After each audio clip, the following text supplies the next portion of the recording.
हिंद नमस्कार मित्रों, आज की हिंदी की बेहतर क्लास में आपका स्वागत है। आज जो हिंदी की आपके लिए नई क्लास आई है, जब अब से हिंदी क्लास अभी आपके लिए स्टार्ट हो चुकी है, तो इस क्लास में आपका स्वागत है। किस तरह रहती है आप कमेंट करके ज़रूर बताएं, और कितने क्वेश्चन आपके हिंदी में सही होते हैं वो भी मेरे को ज़रूर आप बता सकते हैं। तो इस क्लास को हम आगे बढ़ाते हैं। पहले क्वेश्चन में क्या कह रहा है ज़रूर देखिए। दिए गए विकल्पों में से सही का चयन कर रिक्त स्थान को भरें। यह चारों डॉट डॉट आपस में वैज्ञानिक विषयों पर डॉट डॉट करते हैं। क्या करते हैं? अवसर या चर्चा। एक में ऊपर वाला में क्या होगा? अवसर, और नीचे वाला में क्या होगा? चर्चा होगा। ये ध्यान रखना है। अगला क्वेश्चन 2।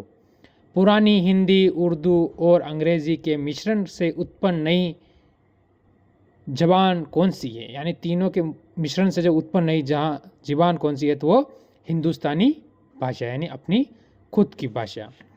काली घटा का घमंड घटा, यानी पंक्ति में प्रयुक्त अलंकार कौन सा है? तो इसमें कौन सा अलंकार होगा? इसमें जो अलंकार होगा वो होगा यमक अलंकार। कौन सा है? काली घटा, घटा का घमंड, ठीक है, तो उसमें कौन सा होगा? यमक अलंकार। परीक्षा में कठिन प्रश्नों को देखकर मेरी तो अक्ल चकराने लगी, यानी इस मुहावरे का अर्थ पूछा है आपको, अक्ल चकराना, यानी कुछ भी समझ में ना आना। गुस्से से भर जाना, ये तो कोई ऑप्शन नहीं होता है। अनदेखा करना, ये तो कोई होता नहीं है। तो क्या होगा? कुछ भी समझ में नहीं आना। किसी भाषा के लिए सन 1985 में साहित्यकार M.T. वासुदेवन नायर को ज्ञानपीठ पुरस्कार से सम्मानित किया गया। तो कौन से में दिया गया? तो उसका नाम होगा मलयालम। घर का पर्यायवाची शब्द क्या होता है? घर का होता है, क्या होता है? एक तो भवन होता है, आलय होता है, ठीक है, तो इसमें अभी इसके हिसाब से होगा आलय। बच्चों की कहानियाँ लिखने वाले और चाचा चौधरी पात्र के रचयिता कौन हैं? तो कौन है? इसका ऑप्शन नंबर कौन सा आपका सही होगा? जल्दी कमेंट करें। इसका ऑप्शन नंबर बी आपका सही होगा, प्राण कुमार शर्मा। चादर का बहुवचन, यानी चादर का जो बहुवचन होता है वो क्या होगा? तो चादर का बहुवचन आपको पता है, चादर तो होता नहीं है, चादरों होता नहीं है, चदराओं नहीं होता है, तो क्या होगा? चादरे, यानी ऑप्शन नंबर बी आपका बिल्कुल सही होगा, चादरे। बघेली बोली किस क्षेत्र में बोली जाती है? बघेली बोली जो किस क्षेत्र में बोली जाती है? तो वो जबलपुर, यानी जबलपुर आपको पता होगा कि जबलपुर के अंदर जो बघेली बोली बोली जाती है। 10वां क्वेश्चन। पिछले 2 दिनों से पट रही ठंड और पट नहीं है, पड़ रही ठंड है, और शीतलहर से जीवन अस्त व्यस्त हो गया, यानी इस विकल्प में क्या है सही वो मैं बताना है, कौन सा यहाँ सेट होगा। तो आपको पता होगा कि जो हुआ है क्या हो गया है? ठंड पड़ रही है, उससे जीवन क्या हो गया? जन जीवन। कौन सा होगा? जन जीवन क्या हो गया? अस्त व्यस्त। यहाँ कौन सा आएगा? जन आएगा, बिल्कुल ठीक है। जब कोई बात सीधे सादे रूप में न कहकर किसी के माध्यम से कही जाए तो वो कौन सा अलंकार होगा? यानी दूसरे के माध्यम से कहना, तो कौन सा होगा? अन्यो व्यक्ति, यानी ऑप्शन नंबर ए आपका सही होगा, दूसरों के भांति कहना, दूसरों के सहारे कहना। कला और बूढ़ा चांद के लिए सुमित्रानंद पंत को किस साहित्य पुरस्कार से पुरस्कृत किया गया है?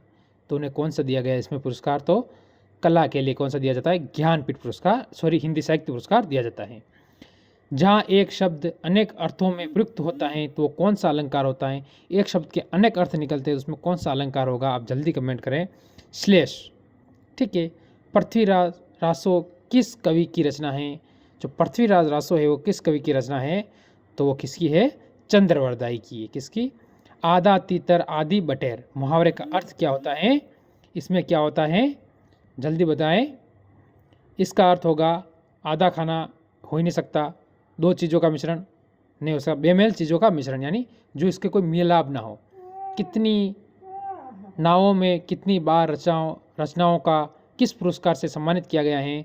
तो कौन सा पुरस्कार होगा? वो का ज्ञानपीठ पुरस्कार। कितनी नावों में कितनी बार रचना, ठीक है। जो सर्वनाम शब्द व्यक्त प्राधा अथवा किसी अन्य व्यक्ति के लिए प्रयोग किया जाता है उसे हम क्या कहते हैं? पुरुषवाचक सर्वनाम, दूसरों के लिए प्रयोग करना। आप अपने माता पिता को पत्र लिख रहे हैं तो पत्र में आरंभ में किस शब्द का प्रयोग करेंगे? यानी उनसे किस तरह आदर देंगे आप, ठीक है। तो होगा श्रद्धेय। क्या होगा? श्रद्धेय, ठीक है। ऑप्शन नंबर 4 आपका सही होगा।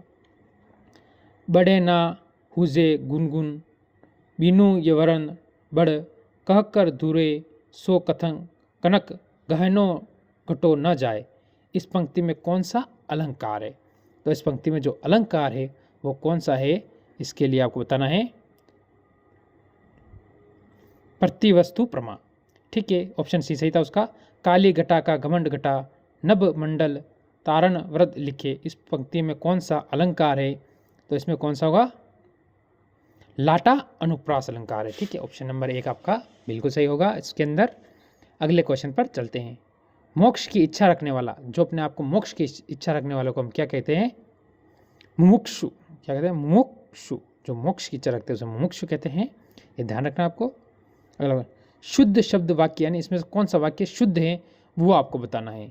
तो इसमें ऑप्शन नंबर 4 जो वाक्य है, मुझे परीक्षा देनी है और मैं कहाँ जाना है? मेरे को गोरखपुर जाना है।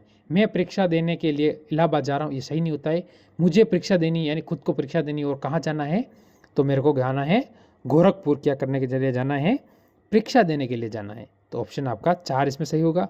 अगर दूसरे ऑप्शन पर नजर आए, मुझे परीक्षा देनी है अतः मुझे दिल्ली जा रहा हूँ, ये ऑप्शन क्या कहता है? गलत होते हैं इस तरह के। तो ऑप्शन 4 अपना ही इस क्वेश्चन के अंदर बिल्कुल सही है। आगे चलते हैं।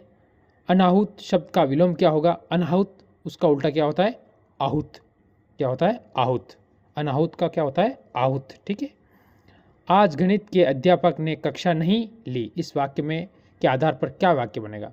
तो उसमें क्या होगा कि आज गणित के अध्यापक थे, उन्होंने क्या ली कि हमारी क्लास आज उन्होंने ली ही नहीं, यानी हमें पढ़ाने के लिए वो नहीं आया। तो इसमें आपका ऑप्शन नंबर बिल्कुल सी सही होगा, यानी ऑप्शन नंबर 3 सही होगा।